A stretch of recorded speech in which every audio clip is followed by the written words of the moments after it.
샬롬.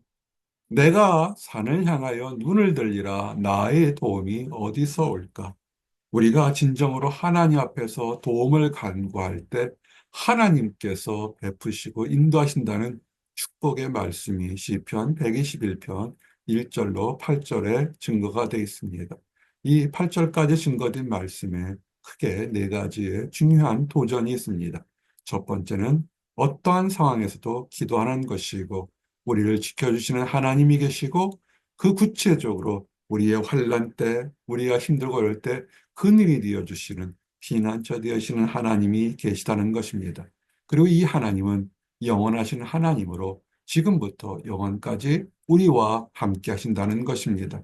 첫 번째, 기도하라는 것입니다. 힘들고 어려울 때, 너무 힘들고 어려우면 낙심과 좌절이 찾아와서 기도하지 않게 됩니다. 그래서 사실은 혼자 있으면 안 됩니다. 우리가 힘들고 내가 넘어졌을 때 나를 일으켜 세울 친구가 있으면 참 좋겠습니다. 그런데 친구도 없게 되면 우리에겐 또 성령 하나님이 말할 수 없는 탄식으로 우리를 위해서 기도하신다는 것을 깨닫고, 우리가 호흡이 있을 때 해야 될 두 가지가 있습니다. 찬양과 기도인 것입니다. 내가 산을 향하여 눈을 들리라. 내가 세상을 바라보지 않고 사람을 바라보지 않고 천지를 지은 하나님께 바라본다는 것입니다. 세상을 바라보고 친구를 바라보고 필요한 환경을 바라보는 것이 문제 해결에 편하고 빠를 것처럼 보입니다. 그러나 그것은 진정한 도움이 아니라 잠시 동안 피로에 의한 것이기 때문에 또 다른 피로를, 또 다른 간구를 우리는 해야 되는 그런 어려움이 겪게 됩니다.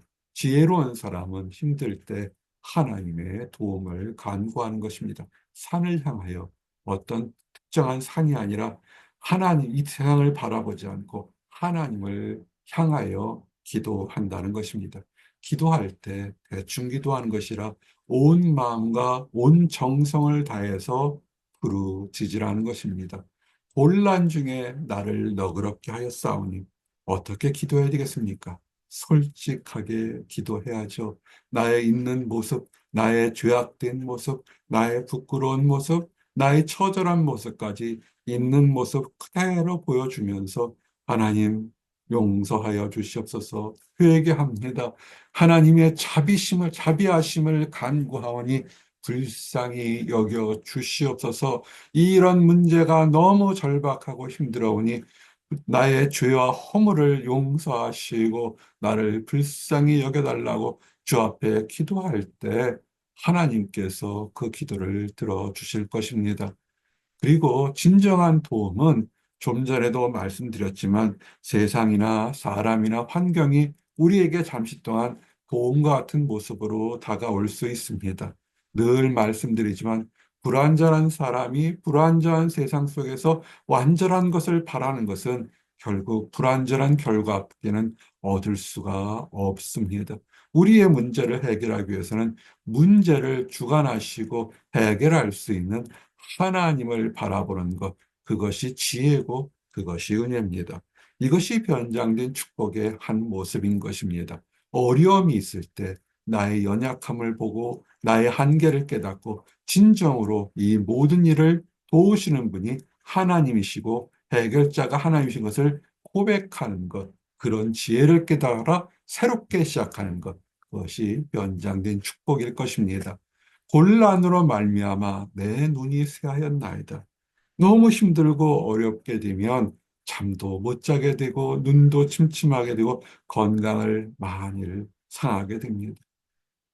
시편의 저자는 얼마나 간절히 하나님 앞에 부르짖고 기도했으면 그 눈물이 마르지 않아서 하나님께 부르짖다 보니까 앞이 안 보일 정도로 곤란 중에 부르짖은 것을 알 수 있습니다. 이 모습이 우리에게 도전이 됩니다. 힘들고 어려울 때, 그리고 우리가 절실히 하나님 안에 지혜나 환경이나 또는 성령의 은혜가 필요할 때 우리는 부르짖어야 된 것입니다. 두 손을 들었나이다. 나의 모든 것을 내려놓고 나의 겸손도, 나의 교만도, 나의 지혜도, 지식도 다 내려놓고 이 모든 것을 주장하시는 하나님을 바라보고 기도하시기 바랍니다. 그럴 때 하나님만을 바라보는 겸손한 모습일 때 우리 주님은 어떻게 우리를 바라보시냐면 우리를 넘어지지 않고 믿음에서 떨어지지 않도록 지켜주신다는 것입니다. 사람은 건강할 땐 힘이 있어서 어떤 위험을 지키고 예비할 수 있습니다. 그러나 육신의 한계는 문제가 있어서 아무리 좋은 보초를 세운다 할지라도 졸 수가 있습니다. 그러나 우리 하나님은 주무시지 않으시고 졸지도 않으십니다. 즉, 우리의 1분 1초를 정확히 아시고 우리에게 필요한 것이 무엇인지를 알고 계신다는 것입니다. 졸지 않고 지켜주시면서 빨리 달려도 넘어지지 않도록 우리를 강한 손으로 붙들어 주신다는 것입니다. 빨리 달려가면 남보다 빠른 목적에 가서 원하는 것을 얻을 수도 있습니다. 그러나 빨리 갈수록 넘어져서 크게 다칠 수 있다는 확률도 위험도 공존한다는 사실을 알아야 됩니다. 강한 손으로 나를 잡아주셔서 빨리 달려도 넓은 걸음을 해도 지치지 않고 특별하게 실족하지 않는 올바른 길을 인도하시는 하나님이 계심을 믿고 하나님께 나가시기 바랍니다. 무조건 빨리 가는 것이 중요한 것이 아니라 올바로 제대로 생명의 길로 가는 것이 중요한 것입니다. 좀 전에도 말씀드렸지만 우리 하나님은 주무시지 않습니다. 우리가 깨어서 기도할 때도 우리가 꿈속에서까지 기도할 때도 우리의 모든 것을 아시고 우리를 지키시는 분이 우리 주님이심을 아시고 신뢰하시기를 바랍니다. 잘했을 때만 칭찬하고 못했을 때는 책망하는 그런 분이 아닙니다. 잘했을 때 잘했다고 겸손하게 우리에게 축복해 주시며 우리가 부족하고 넘어졌을 때 다시 일으켜 세우고 회개하고 새로운 길을 가도록 버리지 않고 인내하시는 분이 우리 하나님이신 것입니다. 주님은 얼굴을 우리에게 가리지 않으십니다. 오래 참고 기다리시는 것입니다. 그리고 피난처가 되어 주십니다. 이스라엘 사람들에게는 정오는 대낮은 땡볕이 너무 힘들고 사막 기후기 때문에 저녁에 되면 생각지 못하는 추운 겨울이 되게 된 것을 알게 됩니다. 이웃나라, 대한민국의 이웃나라 대만에서 영하의 날씨가 되니까 많은 사람들이 한국에서는 춥다 할 정도 되는데 한 번도 이 추위를 준비하지 않다 보니까 많은 봉사자들이 안타깝게 나온 것을 보게 됩니다. 이스라엘 백성들은 낮에는 불처럼 뜨겁지만 밤에는 사막 기후는 굉장히 춥습니다. 그런데 하나님께서는 그런 모든 것에 피난처가 되어 주신다는 것입니다. 내 오른쪽에서 내 그늘이 되시나니 불볕 같은 땡볕으로 인하여 인생에서 고난이 우리 머릿속에 마구 쏟아질 때도 우리가 쉴 수 있고 피할 수 있는 그늘 피난처가 되게 한다는 것입니다. 그러면서 하나님께 부르짖는 사람들은 중심이 하나님에 있어서 흔들리지 않고 하나님을 바라보게 한다는 것입니다. 신앙은요, 데코레이션 장식이 아닙니다.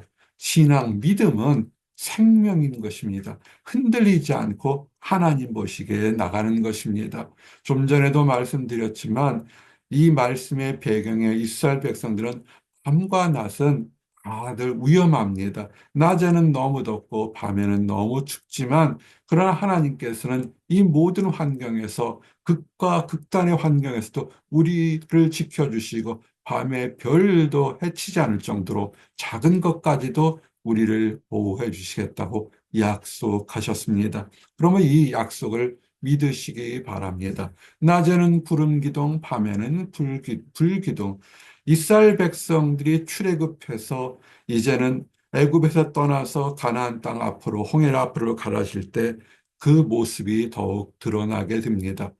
수많은 사람들이 피난하는데 너무 덥습니다. 너무 더워서 일사병으로 쓰러지지 않도록 하나님께서는 구름을 이렇게 기둥을 만들어서 그들을 강한 햇볕에서 보호해 주시고, 밤에는 어둡고 캄캄하고 추우니까 얼거나 감기 걸리지 않도록 불기둥으로 그들의 길을 인도하신 것을 보게 됩니다.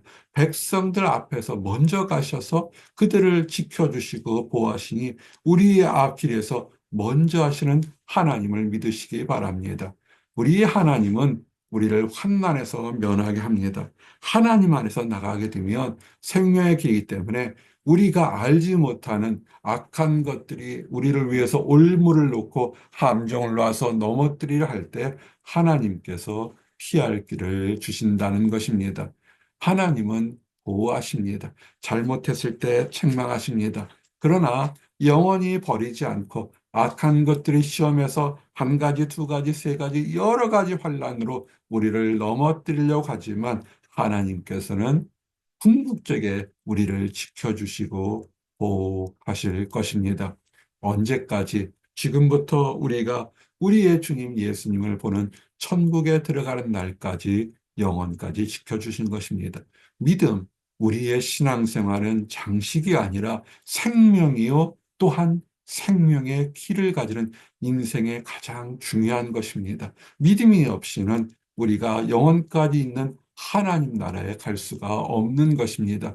그러면서 이 땅에서 믿음을 가진 하나님의 사람들에게 영원한 언약, 우리뿐만 아니라 우리의 자녀 대대 후손까지 하나님께서 그들을 지켜주시고 보호한다는 것입니다. 믿음을 갖는다는 것은 엄청난 축복인 것입니다. 나뿐만 아니라 나의 가정과 나의 자녀와 후손이 하나님 안에서 은혜를 받는다는 것입니다. 이제 말씀을 정리합니다. 절망의 순간에, 도전의 순간에 내가 산을 향하여 눈을 들리라 간구하는 기도가 힘들 때일수록 부르짖고 간구하시기 바랍니다. 우리를 지키시는 하나님은 버리지 않습니다. 우리를 위해서 구체적으로 피난처가 되고 그늘이 되어주시고, 밤에는 불기둥이 되어셔서 우리의 추운 것, 우리의 외로움과 두려움을 깨닫고 보호해 주신다는 것입니다. 그 하나님은 지금부터 영원까지, 우리가 천국에 들어가는 날까지 올바른 생명의 길을 계속 이어가도록 지켜주시고 보호하실 것입니다. 기도하시겠습니다. 하나님 감사합니다. 우리가 힘들고 어려울 때 우리가 내가 산을 향하여 눈을 들리라 나의 도움이 어디서 올까 기도하고 부르짖을 때 하늘에서 우리 주님이 들으시고 때마다 일마다 필요한 것들을 우리에게 채우셔서 우리가 범죄하지 않고 우리가 넘어지지 않고 주님이 예비하신 생명의 길로 인도하심을 인하여 감사합니다. 이 믿음을 따라 살아갈 수 있도록 인도하여 주시옵소서. 이 믿음의 확신으로 인하여 하나님이 약속하신 믿음의 자손과 그 후손들까지도 보호하시고 인도하시는 축복을 바라보고 살도록 허락하여 주시옵소서. 아직 하나님을 알지 못해서 하늘을 바라보지 않고 세상을 바라보고 사람과 환경을 바라보고 도움을 바라보는 사람들이 있습니다. 하나님이 그들의 어리석음과 안타까움을 아시오. 그들의 악한 마음에서 돌이켜 하나님을 바라보고 하나님의 은혜와 하나님의 자비하심을 깨닫고 함께 축복의 대열 천국에 가도록 인도하여 주시옵소서. 늘 감사드립니다. 예수 그리스도 이름 받들어 기도드렸습니다. 아멘.